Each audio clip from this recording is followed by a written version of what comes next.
I was offered a position as Associate Professor of Medicine and Chief of Scientific Visualization at Yale University in the Department of Medicine. And my job was to write many of the algorithms and code for NASA to do virtual surgery in preparation for the astronauts going into deep space flight so they could be cut in robotic pods. One of the fascinating things about what we were actually working on is that we were seeing, using the new kind of scanning technologies, things that had never been seen before. I mean, not only in disease management, but also things that allowed us to see things about the body that just made you marvel. I remember one of the first times we were looking at collagen, and your entire body, everything, your hair, skin, bone, nails, everything is made of collagen. And it's a kind of a rope-like structure that twirls and swirls like this. And the only place that collagen changes its structure is in the corner of your eye. In your eye, it becomes a grid formation, and therefore it becomes transparent as opposed to opaque. So perfectly organized a structure, it was hard not to attribute divinity to it, because we kept on seeing this over and over and over again in different parts of the body. One of the opportunities I had was one person was working on a really interesting kind of micromagnetic resonance imaging machine with the NIH, and what we were going to do is scan a new project on the development of the fetus from conception to birth using these kinds of new technologies. So I wrote the algorithms and code, and he built the hardware. Paul Lauterborough then went on to win the Nobel Prize for inventing the MRI. I get the data. And I'm going to show you a sample of that piece from conception to birth.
Thank you. But as you can see, when you actually start working on this data, it's pretty spectacular. And as we kept on scanning more and more, working on this project, looking at these two simple cells that had this kind of unbelievable machinery that will become the magic of you. And as we kept on working on this data, looking at small clusters of the body, these little, pieces of tissue that were the trophoblast coming off of the blastocyst, all of a sudden burrowing itself into the side of the uterus, saying, I'm here to stay. All of a sudden having a conversation of communications of the estrogens, the progesterones, saying, I'm here to stay. Plant me. Building this incredible trilinear fetus that becomes within 44 days something that you can recognize, and then at 9 weeks is really like a kind of a little human being. The marvel of this information, how do we actually have this biological mechanism inside our body to actually see this information? I'm going to show you something pretty unique. Here's a human heart at 25. It's just basically two strands. And like this magnificent origami, cells are developing at 1 million cells per second at 4 weeks as it's just folding on itself. Within 5 weeks, you can start to see the early atrium and the early ventricles. 6 weeks, these folds are now beginning with a papilla in the inside of the heart, actually being able to pull down each one of those valves in your heart until you get actually a mature heart, and then basically the development of the entire human body. The magic of the mechanisms inside each genetic structure saying exactly where that nerve cell should go. The complexity of these, the mathematical models on how these things are indeed done are beyond human comprehension. Even though I'm a mathematician, I look at this with a marvel of how do these instruction sets not make these mistakes as they build what is us. It's a mystery, it's magic, it's divinity. I mean, then when you start to take a look at an adult life, take a look at this little tuft of capillaries. It's just a tiny substructure, microscopic, but basically by the time you're at 9 months and you've given birth, you have almost 60,000 miles of vessels inside your body. I mean, and only 1 mile is visible, 59,999 miles that are basically bringing nutrients and taking waste away. The complexity of building that within a single system is, again, beyond any comprehension of any existing mathematics today. And then instruction set from the brain to every other part of the body. Look at the complexity of the folding. Where is this intelligence of knowing that a fold can actually hold more information?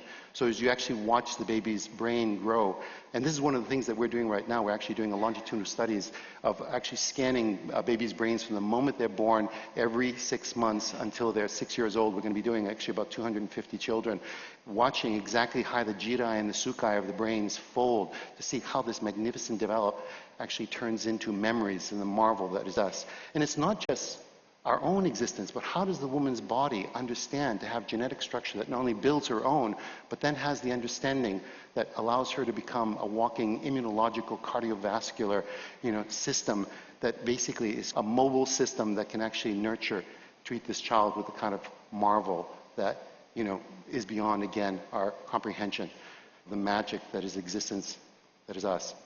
Thank you.